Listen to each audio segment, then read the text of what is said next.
ఓం మహాగణాధిపతయే నమః. ఓం గురుభ్యో నమః. ఓం శ్రీమాత్రే నమః. పరమేశ్వర స్వరూపమైనటువంటి జ్యోతిష, వాస్తు మరియు ఇతర అనేకమైనటువంటి శాస్త్రములను మనకు అందించినటువంటి మహర్షులకి నమస్కారం. హయగ్రీవ హయగ్రీవ హయగ్రీవేతియో వధేత్తస్య నిస్సరతే వాణి జహ్నుకన్యా ప్రవాహవత్. అరుణాం కరుణాతరంగితాక్షీం ధృతపాశాంకుశపుష్పభానచాపాం అనిమాదిభిరావృతాం మయూకైః అహమిత్యేవ విభావయే భవానీం. శ్రీమాత్రే నమః. ప్రేక్షకులకి ఆ లలితాంబిక అమ్మవారి యొక్క అనుగ్రహం పరిపూర్ణంగా కలగాలని మనస్ఫూర్తిగా కోరుకుంటూ మనం ఈరోజు చెప్పుకోబోయేటువంటి టాపిక్ ఏమిటి అంటే, అసలు ధన సంబంధించిన సమస్య ఎందుకు వస్తుంది, బ్యాంక్ బ్యాలెన్స్ ఎందుకు ఉండదు, నిలువధనం ఎందుకు ఉండదు, 4 రూపాయల జేబులో ఎప్పుడు ఉండకపోవడానికి కారణం ఏంటి, డబ్బులకి ఎందుకు ఇబ్బంది పడుతూ ఉంటాం, ఒక్కొక్క లగ్నం నుంచి, లగ్నం తెలియని వారి రాశి నుంచి నేను చెప్పేటువంటిది పాటించినట్లయితే ఖచ్చితంగా బాగుంటుంది. అదేవిధంగా మరి date of birth, time of birth కూడా లేని వారు చేసుకోవాల్సినటువంటి ముఖ్యమైనటువంటి పరిహారాలు ఏమిటి, మంత్రం ఏమిటి అనేటువంటి స్పష్టంగా చెప్తాను. ఇవి పాటించినట్లయితే ఖచ్చితంగా ఇవి పాటించిన రోజు నుంచి స్లోగా రోజులు నెలలు గడుస్తున్నా కొద్దీ 100% మీకు ధనాభివృద్ధి కలుగుతుంది. ఇది గుర్తుపెట్టుకోండి. అదేవిధంగా వాస్తుపరంగా కూడా తీసుకోవాల్సిన జాగ్రత్తలు కూడా చెప్తాను. ధనుర్లగ్నము, ధనస్సు రాశి. ధనస్సు లగ్నం వారికి ఉన్న గొప్ప యోగం ఏంటంటే, ఏదో రూపంలో డబ్బులు వచ్చే యోగం ఉంటుందండి వారికి. బికాజ్ ఆఫ్ లగ్నాధిపతి అలాంటి వాడు. గురుత్వ లక్షణాలు అధికంగా ఉంటాయి.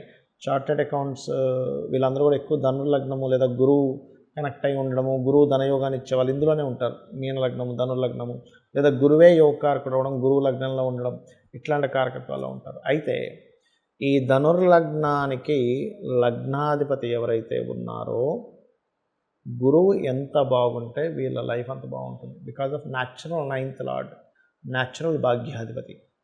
ఈ ధనాధిపతి ఎవరైతే శని భగవానుడు ఉన్నాడో, ఈ శని ఏదైతే ఉందో ఇక్కడ ఈ శాటర్న్ గుర్తుపెట్టుకోండి, కారకుడైనటువంటి శని భగవానుడు మీకు గనక 5th హౌస్ లో నీచ పొందుతాడు ధనుర్లగ్నానికి. సో ఎక్కడైనా నీచ పొందాడా అనేటువంటి దాన్ని గుర్తుపెట్టుకోవాలి. ఎందుకంటే లేకపోతే ఏమవుతుందంటే, ధనుర్లగ్నానికి 2nd లార్డ్ వెళ్ళి, 2nd and 3rd లార్డ్ వెళ్ళి నీచపడ్డాడు అంటే మీ ధనం అంతా కూడా ఒక చిన్న రాంగ్ డెసిషన్, అగ్రెసివ్గా తీసుకున్నటువంటి ఒక డెసిషన్ మీకు ఇటువంటి దాన్ని దారి తీస్తుంది. ఇది మెయిన్గా గుర్తుపెట్టుకోండి. అలాగే మరొక విషయం ఏంటంటే, ఇది ఒకటే కాకుండా 10th లార్డ్ అంటే వృత్తిపరంగా మీకు డబ్బుల అభివృద్ధిలోకి రావాలంటే బుధుడు బాగుండాలి. ఇన్వెస్ట్మెంట్స్ మూలంగా మీకు ధనయోగాలు రావాలంటే, అంటే మీకు ఎక్కువగా కుజుడు బాగున్నాడు, 12th లార్డ్ కుజుడు అవుతాడు. ల్యాండ్స్ అండి, ల్యాండ్స్ మీద డబ్బులు పెట్టారా ఇంక తిరుగుండదు. 12th హౌస్లోనే కుజుడు ఉన్నాడు అనుకోండి, ఇంక తిరుగులేదు.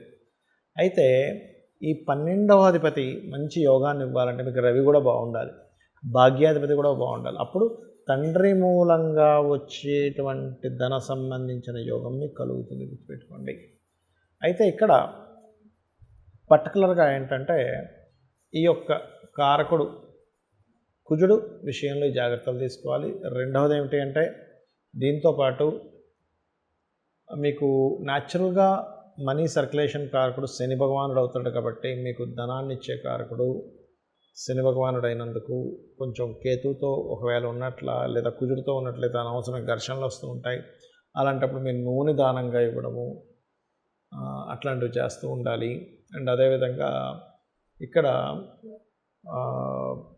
ఒకటే గుర్తుపెట్టుకోండి, ఎక్కువగా మీరు ఓం ధర్మాధ్యక్ష ధనాధ్యక్ష ధనధాన్య వివర్ధనీయ నమః మంత్రం ఎక్కువగా చేసుకోండి. మీకు ఫైనాన్షియల్ గ్రోత్ అనేటువంటిది బాగుంటుంది. ఇక్కడ వాస్తుపరంగా కూడా తీసుకోవాల్సినటువంటి జాగ్రత్త ఏమిటి చూసుకున్నట్లయితే, వాస్తులో ఉత్తరే నిధి సంస్థితం అన్నారు. ఉత్తరంలో పొరపాటును కూడా టాయిలెట్స్ ఉండకుండా చూసుకోండి. ఇది కూడా మెయిన్గా మీకు ఫైనాన్స్ లేకపోవడానికి కారణం. బ్యాంకులో డబ్బులు ఉండట్లేదు అంటే వాయువ్యంలో ఏదైనా దోషం ఉంటుంది, అంటే వాయువ్యం తగ్గడం పెరగడం ఉంటుంది. అంటే కొన్నిసార్లు వాయువ్యంలో కూడా టాయిలెట్స్ అవి ఉంటాయి. అది కూడా మెయిన్ కారణం అవుతుంది. మానసిక స్థితి సరిగ్గా లేకపోతుంది దానివల్ల. ఇక మనీయే ప్రొడ్యూస్ అవ్వటం లేదండి. అసలు ఉత్తరమేమో అవకాశాలు రావట్లేదు, వాయువ్యమేమో బ్యాంక్ బ్యాలెన్స్ ఉండట్లేదు, అసలు మనీ ప్రొడ్యూసే అవ్వట్లేదు. ఆగ్నేయంలో చాలామంది టాయిలెట్స్ పెట్టడం వల్ల కూడా ఇది జరుగుతూ ఉంటుంది. స్త్రీ మూలకంగా ఇబ్బంది కూడా వస్తూ ఉంటుంది. అదేవిధంగా తెలియకుండా ఇంట్లో దక్షిణ నైరుతిలో బీరువా పెట్టి అక్కడ మీరు ధనం పెడుతుంటారు. అది వేస్టేజ్ జోన్, దానివల్ల వేస్టేజ్ అవుతూ ఉంటుంది. పడమర వాయువ్యంలో కూడా తెలియకుండా మనీ పెడతారు. దానివల్ల కూడా మీకు మనీ మీద అంటే ఎంతసేపు పోవడమే బాధ అనేటువంటిది జరుగుతుంది. సో వాస్తుపరంగా ఈ జాగ్రత్తలు తీసుకోవాలి. ఇక మరొక విషయం ఏంటంటే, ఇక్కడ నాకు జన్మజాతకం లేదు, ఏమీ లేదు, కానీ విపరీతమైనటువంటి ధన ఇబ్బంది పడుతున్నాను అనుకునేటువంటి వారు, ఒకటి ఓం ధనాధ్యక్ష ధర్మాధ్యక్ష ధనధాన్య వివర్ధనీయ నమః, ఒకటి ఓం సంపత్కరీ సమారూఢ సింధుర వ్రజసేవితాయే నమః, ఈ రెండు చేసుకోవచ్చు. అలా కాదు, ఫైనాన్స్ వల్లే నాకు గొడవలు ఎక్కువగా అవుతున్నాయి, ఆ గొడవలు తగ్గాలి, ఫైనాన్స్ రావాలి. కొంతమంది చూడండి, డబ్బులు ఎవరికో ఇచ్చారు, వాళ్ళ వల్లే బాగా గొడవలు అవుతూ ఉంటాయి. అలాంటప్పుడు 2 మంత్రాలు చేసుకోవాలి. అదేమిటి అంటే, ఓం నవవిద్రుమ బింబశ్రీ న్యక్కారి రతనచ్చదాయే నమః, గుర్తుపెట్టుకోండి. అదేవిధంగా ఓం అపర్ణాయ నమః చేసుకుంటే అప్పులు కూడా తగ్గుతాయి. అయితే మనకి చూడండి, కొన్ని మనకి వీడియోల్లో చెప్తూ ఉంటారు, చాగంటి వారు కానీ సామవేదం వారు కానీ మనకి వీడియోలో వస్తుంటాయి, లక్ష్మీ స్థానాలు ఇవి లక్ష్మీ స్థానాలు. అవేమిటి అసలు? ఆ లక్ష్మీ స్థానాలు అయితే వాటిని ఏం చేసుకోవాలో చెప్తాను మీకు ఫస్ట్. ఒకటి ఆవు వెనుక భాగము అంటూ ఉంటారు. అంటే ఆవు వెనక భాగం అంటే ఏం చేయాలండి? లక్ష్మీ స్థానం అంటే ఆవు వెనక భాగాన్ని దండం పెట్టుకోవాలి, నమస్కరించుకోవాలి. ఇలాగా ముందు భాగాన్ని నమస్కరించుకోకూడదు, ఆవు వెనక భాగాన్ని నమస్కరించుకుంటే లక్ష్మీ అభివృద్ధి వస్తుంది. ఎందుకు అంటే, గోవు దగ్గరికి లక్ష్మీదేవి వెళ్ళినప్పుడు గోవు ఇచ్చినటువంటి స్థానం అది. అందుకే ఆవు వెనక భాగంలో లక్ష్మీ స్థానము, ఆవు యొక్క మయంలో కూడా లక్ష్మీ ఉంటుంది అంటారు. రైట్. ఇక రెండవది ఏంటి? ఏనుగు కుంభస్థలము అంటూ ఉంటారు. ఏనుగు కుంభస్థలంలో ఉంటే ఏమిటండి అంటే, ఏనుగు కుంభస్థలాన్ని కూడా దండం పెట్టుకోవాలి, అది లక్ష్మీ స్థానం. అంటే ఏమిటి? ఇవన్నీ ఇంద్రుడికి సంబంధించినటువంటిది. ఇంద్రుడు ఏనుగు ఐరావతం అంటారు, మీకు తెలుసు కదా. అందుకే ఇంద్రుడు ఐరావతం మీద తిరగడం అది జరుగుతూ ఉంటుంది. అదేవిధంగా మారేడు దళం, మరి మారేడు దళం అంటారు కదండి, లక్ష్మీ స్థానం అంటుంటారు కదా, మారేడు దళంలో ఉంటుంది అంటారు కదా. ఏం చేయాలి అంటే, మారేడు దళంతో ఈశ్వరుణ్ణి కనుక పూజించినట్లయితే లక్ష్మీ సిద్ధిస్తుంది. వెంటనే ఏమంటారంటే చాలామంది, ఏమండి మాకు తెలిసిన వాళ్ళు చాలామంది చేస్తున్నారు, కానీ వాళ్ళు ఏం పెద్దగా కోటీశ్వరులు అవ్వలేదండి అని వెంటనే చెప్తూ ఉంటారు. కానీ ఇక్కడ ఏమిటంటే, లక్ష్మి అంటే కేవలం నోట్ల కట్టలు మాత్రమే కాదు అనే విషయాన్ని మనం అర్థం చేసుకోవాలి. సంతాన లక్ష్మి, మంచి సంతానం ఉంటే అది లక్ష్మి, సౌభాగ్యలక్ష్మి, ధనలక్ష్మి, ధాన్యలక్ష్మి, విద్యాలక్ష్మి. అంటే ఏమిటి? మీకు ఒక మంచి విద్య ఉంది, అది కూడా లక్ష్మే. మంచి ధాన్యం ఉంది, లక్ష్మియే. ఆరోగ్యం ఉంది, అది కూడా లక్ష్మియే. అసలు లక్ష్మి అంటే అర్థం ఏమిటంటే గుర్తింపు. మీలో ఉన్నటువంటి టాలెంట్ మీరు గుర్తించి దాన్ని అభివృద్ధి చేసుకుంటే అదే లక్ష్మి. గుర్తుపెట్టుకోండి, మనలో ఉన్న టాలెంట్ మనం ఫస్ట్ గుర్తించాలి. లక్ష్మి నా రూపంలో ఏ రూపంలో ఉంది నా దగ్గర, ఆ రూపాన్ని గుర్తించడమే లక్ష్మి. రైట్. అదేవిధంగా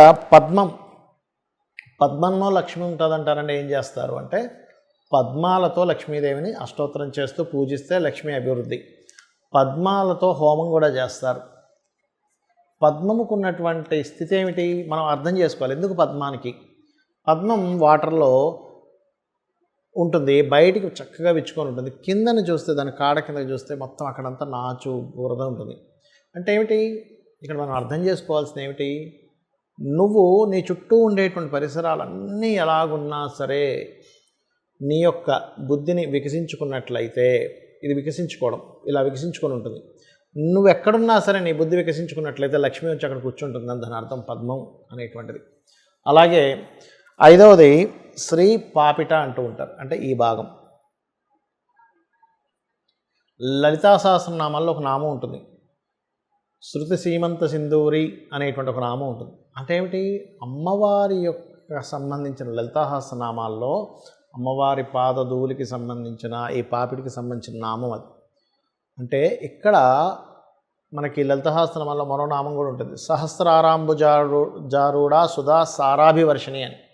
అంటే ఏమిటి? సహస్రారంలో కూర్చొని అమ్మవారు సుధాసార వర్షాన్ని కురిపిస్తుంది. అంటే ఇక్కడ ఉన్నటువంటి అమ్మవారు ఇక్కడ ఉందంటే దాని పాదాలు ఎక్కడ ఉంటాయి? ఇక్కడ ఉంటాయి. అందుకని అక్కడ మనం స్త్రీలు సింధూరం పెడుతూ ఉంటారు. సింధూరం ధరించడం ద్వారా లక్ష్మీ అభివృద్ధి అవుతుంది అంటూ ఉంటారు. ఏమిటండి దానికేమిటండి లక్ష్మీ అభివృద్ధి అవ్వడము అంటే, లక్ష్మి అంటే ఆరోగ్యం అని కూడా మనం చెప్పుకున్నాం. మనము మన చుట్టూ ఉన్న ఆరాతో లోపల ఉండేటువంటి నాడి ఏదైతే ఉంటుందో నాళ్ళు ఉంటాయి, దాని ద్వారా కూడా లక్ష్మీ సంబంధం ఉంటుంది. ఎట్లాగా మనకి హెల్త్ బాగాలేదు, లక్ష్మీ పోయింది.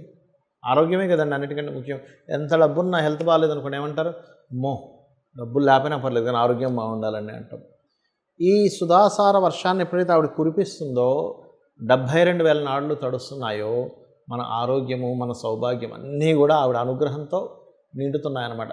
దానికి ఆవిడ కృతజ్ఞతగా ఇక్కడ పెడతాము. ఇక్కడ ఎప్పుడైతే ప్రెస్ చేస్తుంటారో కొన్ని మనకి సనాతన ధర్మంలో ఏంటంటే ఇది థర్డ్ ఐ అంటారు, ఇక్కడ ఆజ్ఞాచక్రం ఉంటుంది అంటారు. అలాగే ఇక్కడ సహస్రారం సంబంధించినటువంటిది ఉంటుంది.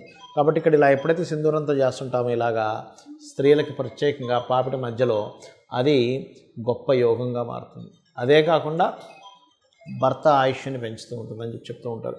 భర్త కూడా లక్ష్మీ కదండి, వాళ్ళకి భార్యకి భర్త లక్ష్మి, భర్తకి భార్య లక్ష్మీ స్వరూపము. అంటే లక్ష్మి అంటే ఇక్కడ కేవలం డబ్బులో ఒక స్త్రీమూర్తిలో చూడడం కాదు, క్షేమం కలిగించేది, గుర్తింపునిచ్చేది లక్ష్మి అని అర్థం.